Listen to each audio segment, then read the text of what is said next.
ఆ ప్రకారంగా పరమ సౌందర్యవతి పతివ్రత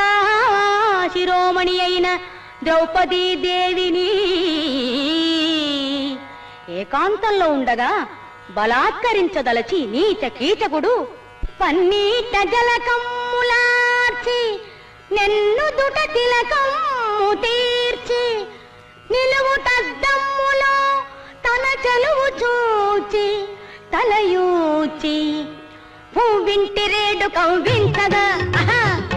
త్రోవలపు తలపు నూరించగా వెడ చూపులందు వెడ నవ్వు చెందులెడ నెడను వాని వేధించగా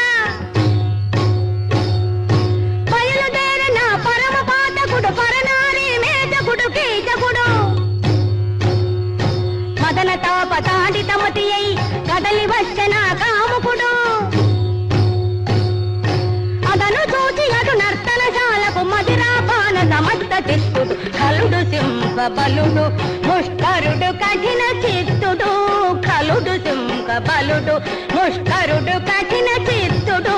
మగువను పెనగొన బోయను తగని మదోన్మత్తుడు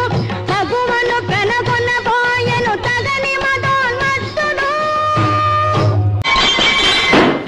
దుర్వారోద్యమ బాహు విక్రమ రసాస్తోక ప్రతాప స్ఫురత్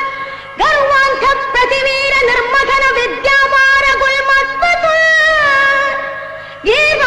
గీర్వాణకృతులేవురిప్పుడు నిన్ను దోర్లీలన్ వ్యసంగిట్టి గంధర్వుల్ మానము ప్రాణము కొనుట తథ్యం విమ్మయిల్ కీచక